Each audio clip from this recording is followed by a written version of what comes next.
You're not having a midlife crisis. You're finally feeling what you've been avoiding. Stoicism. The weight that has no name. The house is quiet. Everyone is asleep. You're not.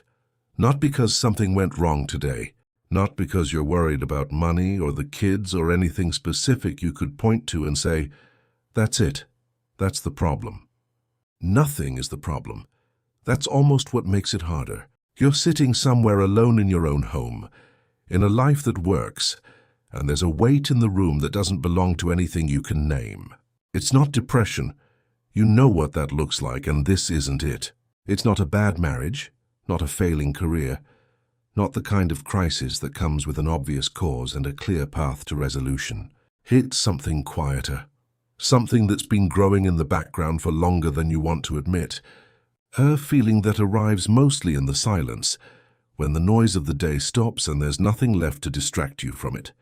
And the feeling, if you try to get close to it, is something like this: that you built everything you were supposed to build, that you did the work, made the choices, showed up for the people who needed you, that by every measure that matters, the ones other people use, the ones you once used yourself, your life is working.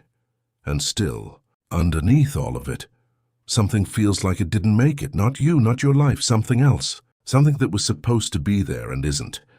Most men who feel this spend years managing it, telling themselves it's a phase, that they're being ungrateful, that they should focus on what they have, and they do, and it works partially, temporarily, until one day it doesn't.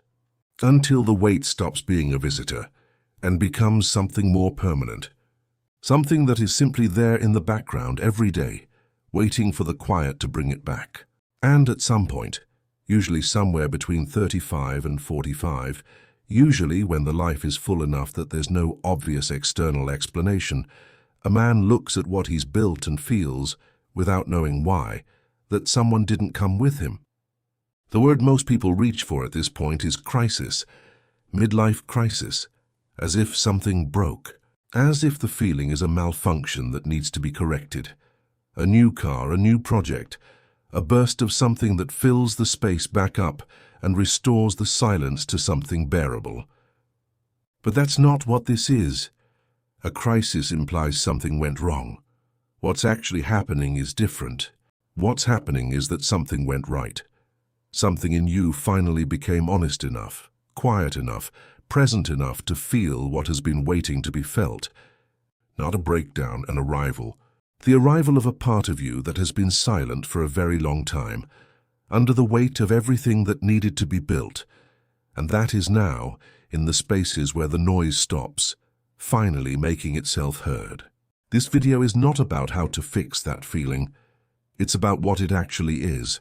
Because until you understand what you're dealing with, really understand it, not just manage it, the weight stays.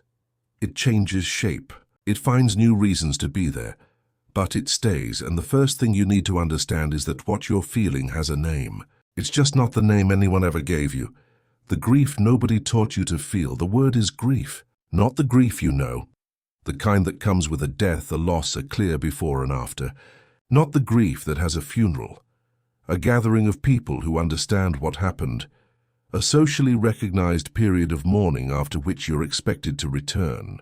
That kind of grief, as brutal as it is, at least has a structure. It has a name, it has permission. This is different.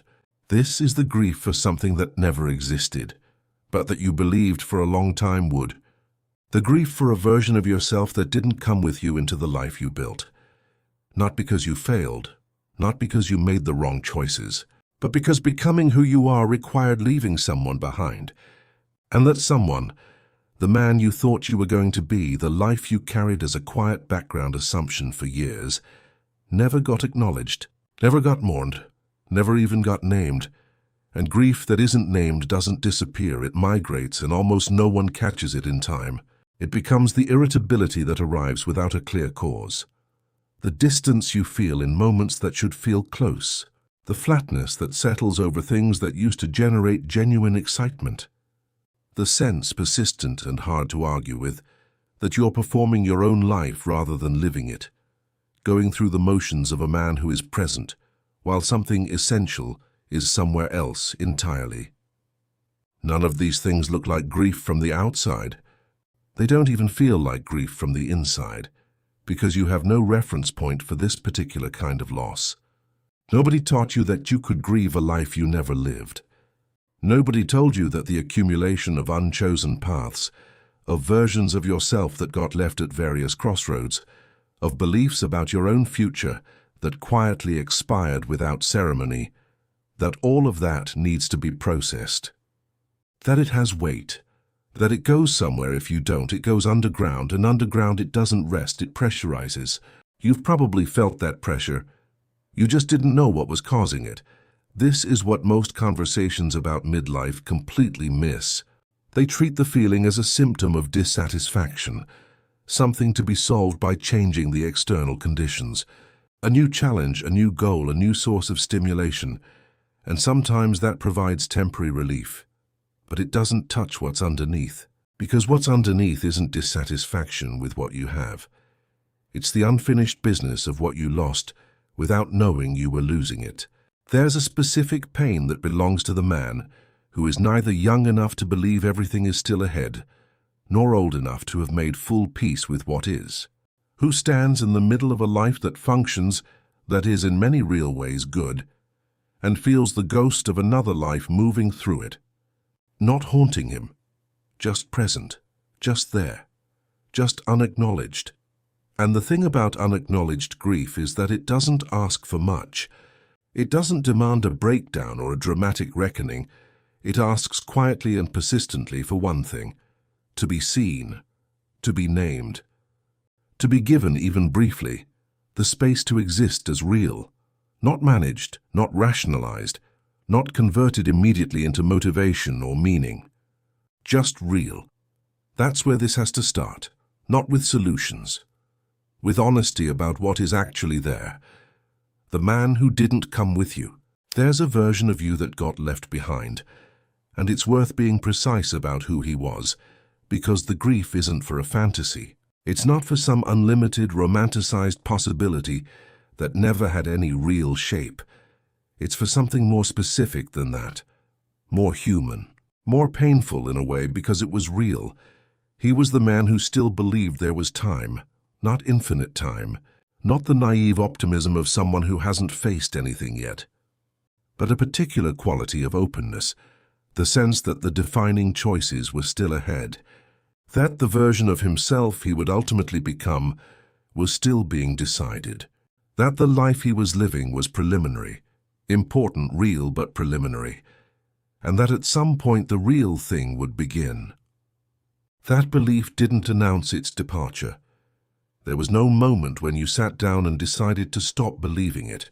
It left the way most important things leave, gradually, quietly, under the accumulation of choices that were right and necessary and real, each one narrowing the field slightly, each one making you more of who you are and less of who you might have been, until one day you looked up and the openness was gone, not replaced by failure, replaced by a life. And that's what makes this particular grief so difficult to process, because the things that closed the openness weren't mistakes.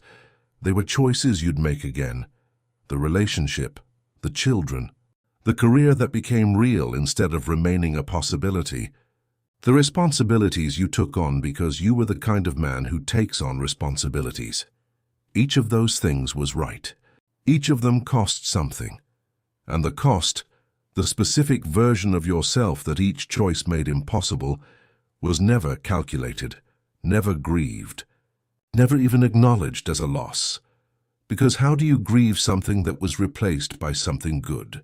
How do you mourn the man you didn't become, when the man you did become has children who need him, a life that depends on his presence, people who love him? The grammar of grief doesn't fit. There's no loss event, there's no before and after. There's just the quiet, persistent presence of something that was never given a proper ending. Stop for a second. Think about the last time you genuinely felt like yourself, not the version performing, not the version managing, just yourself. When was that? Marcus Aurelius understood this territory with a clarity that is almost uncomfortable to read. He wrote in his Meditations, about the difference between the life that is yours and the life that is expected of you, and how the work of a man's inner life is to close that gap. Not by abandoning what is expected, not by escaping his responsibilities, but by finding within the life that exists something that is genuinely his, some quality of presence, of choice, of self-authorship that belongs to him alone. He didn't resolve it. You can feel, reading him, that he lived with that tension his entire life. But he faced it, he named it, he refused to pretend it wasn't there. And that refusal, to look away from what is real, even when what is real is uncomfortable, even when there's no clean solution, is where the Stoic practice of this particular grief begins. Not with answers, with the willingness to stop avoiding the question. What the Stoics understood about living inside a life you didn't fully choose. There is a misconception about Stoicism that runs through almost every popular version of it. The misconception is that the Stoics were teaching people how to want less, how to lower their expectations, detach from outcomes, reduce the surface area of their desires until life couldn't disappoint them anymore. A philosophy of elegant resignation, of making peace with limitation by pretending limitation doesn't cost anything. That's not what they were doing. Marcus Aurelius was not a man who had given up.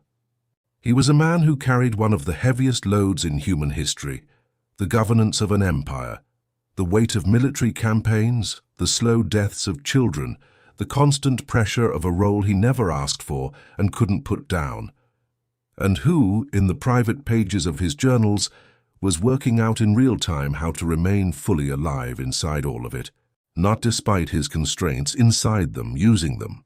He wrote, "You have power over your mind, not outside events.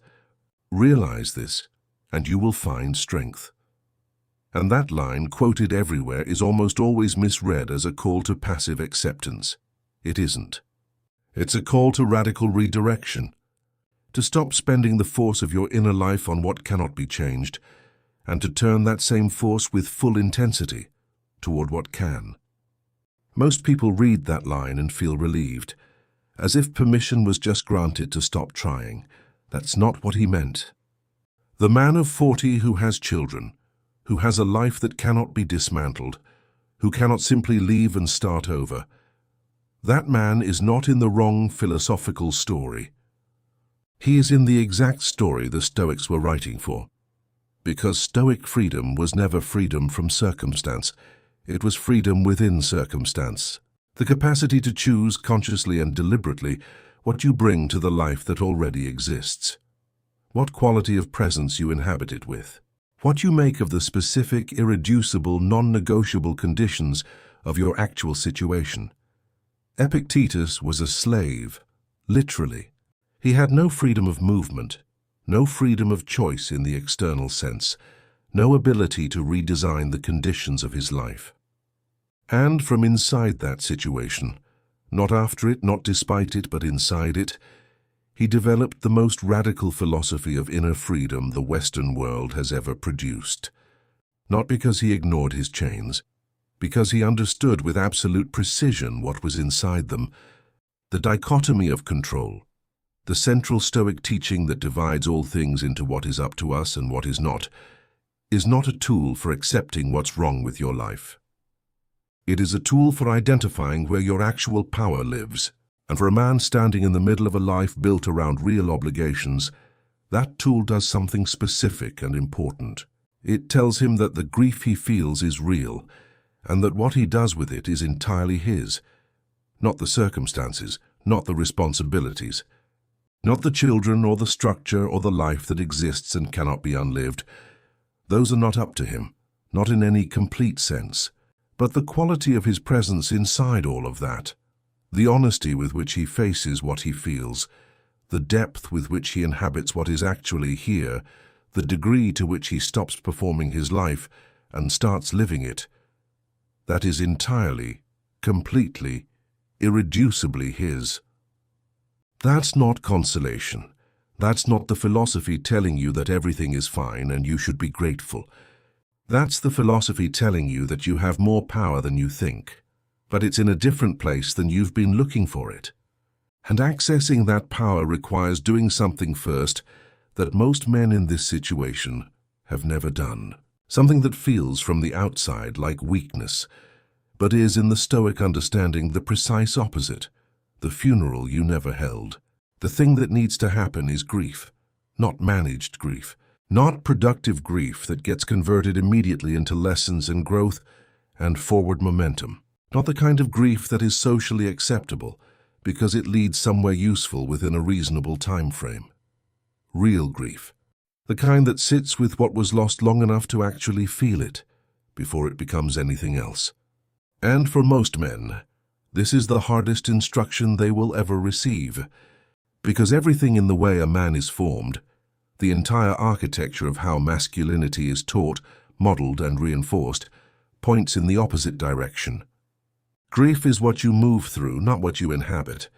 Pain is what you convert into fuel, not what you allow to simply be pain.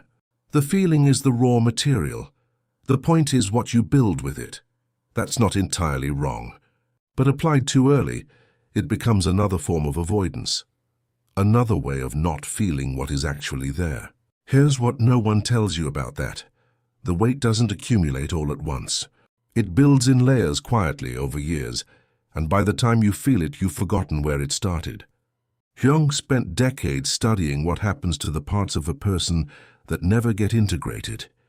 He called it the shadow, not in the moral sense, not only the dark or rejected parts, but everything that gets left behind in the process of becoming who you are.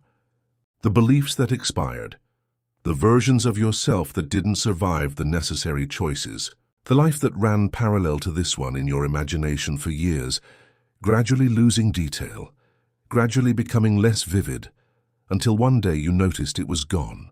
Jung's central argument about the second half of life, and he was precise about this, he meant specifically the period that begins somewhere in the late 30s and 40s, was that it requires a fundamentally different psychological task than the first half. The first half is about building, constructing an identity, a life, a place in the world. The second half is about integration, about going back for what got left behind, about doing the interior work that the urgency of construction made impossible. And the first step of that integration is acknowledgement. Not analysis, not reframing, acknowledgement. The simple, direct, uncomfortable act of saying, something was lost here, I didn't grieve it, I need to. If you've ever caught yourself thinking, I don't even know what I want anymore, that's not confusion. That's what unacknowledged loss sounds like from the inside. The man you thought you'd become, the one who still believed the defining choices were ahead, the one who carried the openness that responsible life gradually closed. He deserves a proper ending. Not a dramatic one, not a public one, a private, honest, interior reckoning in which you stop pretending he doesn't exist and start giving him the acknowledgement he never received. This is what Jung meant by individuation, the process of becoming whole, not becoming perfect, not becoming free of limitation or conflict or grief. Whole integrated, in possession of your full interior landscape, including the parts that are painful, including the parts that represent real loss, including the versions of yourself that didn't make it, and that still, somewhere underneath the life that did, carry weight. That weight doesn't go away through avoidance. It goes away slowly, imperfectly, but genuinely through being felt. The funeral doesn't have to be long.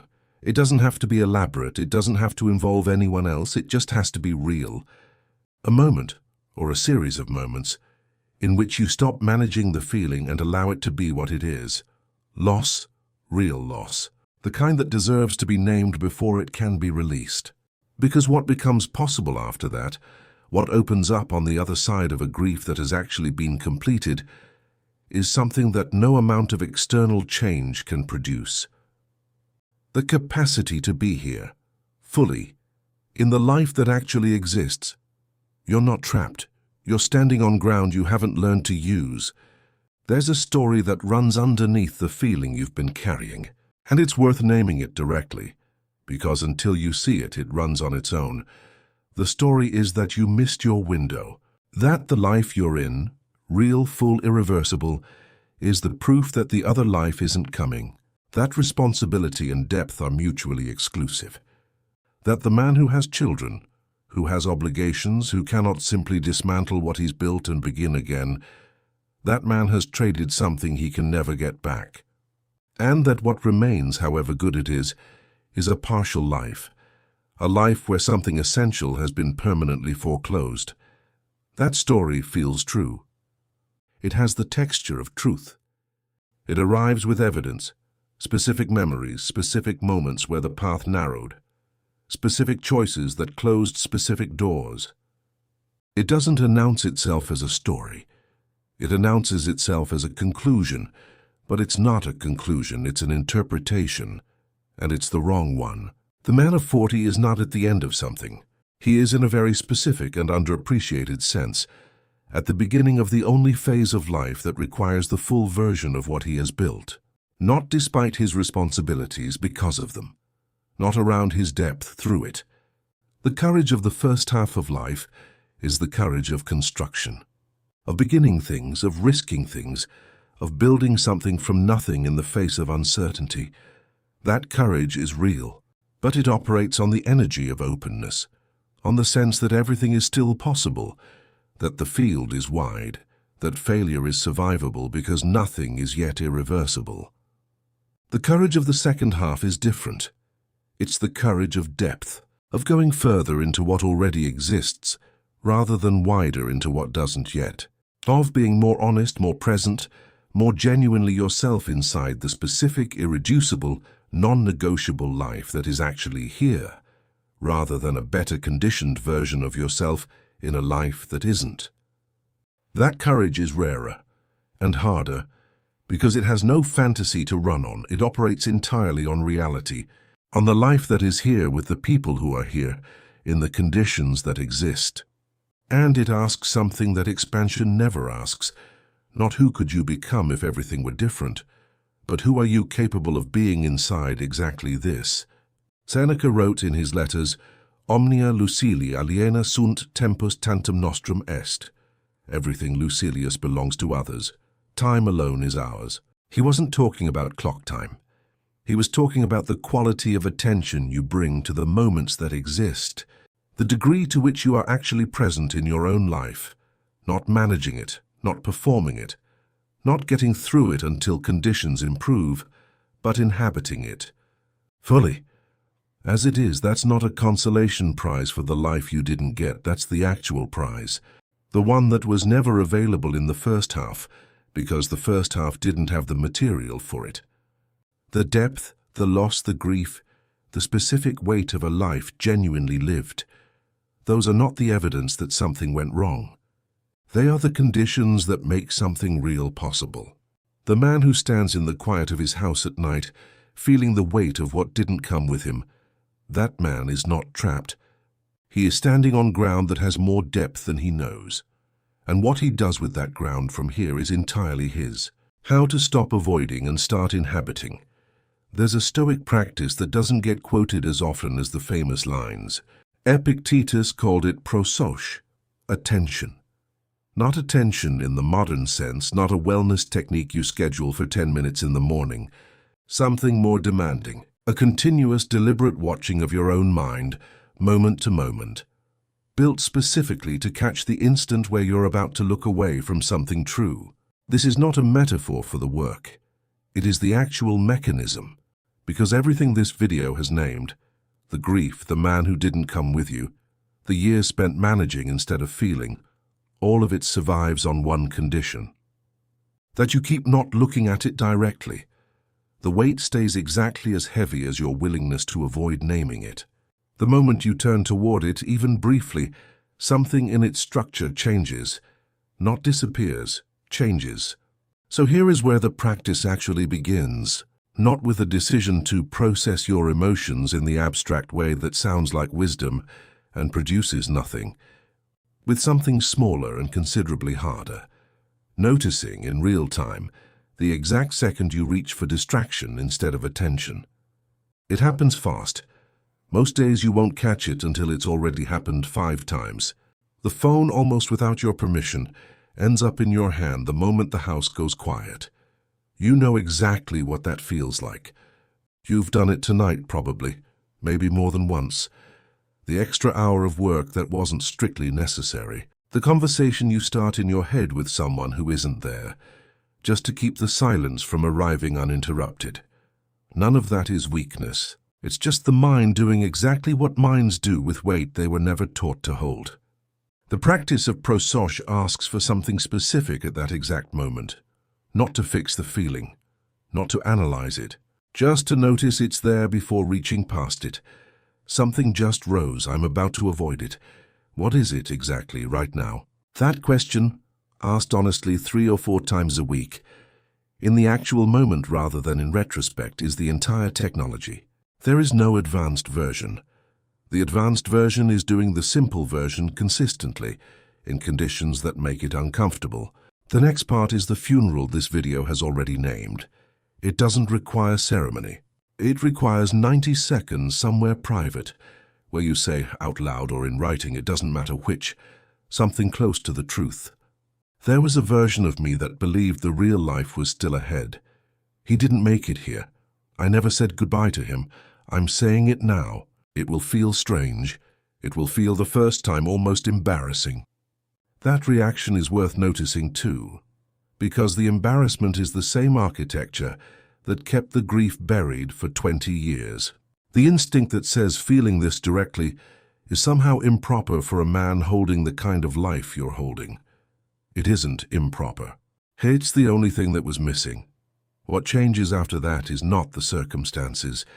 The children are still here. The responsibilities are still real and still yours and still, in the deepest sense, chosen. Nothing about the architecture of your life moves. What moves is the quality of your presence inside it.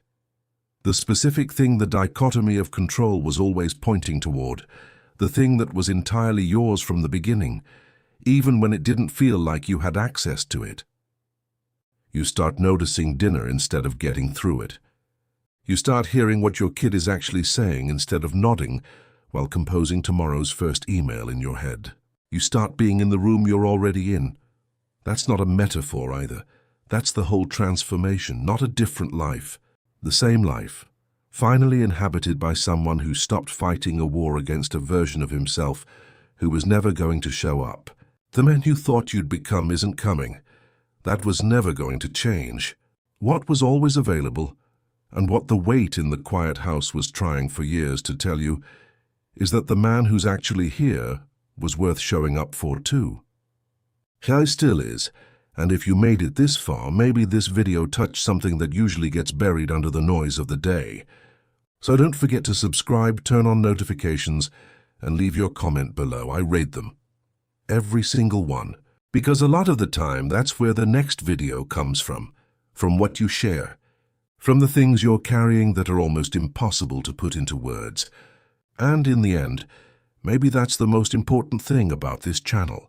Realizing you're not the only one living with this kind of internal conflict in silence. Thank you for being here, for your attention, and for the time you chose to spend here today. See you in the next one.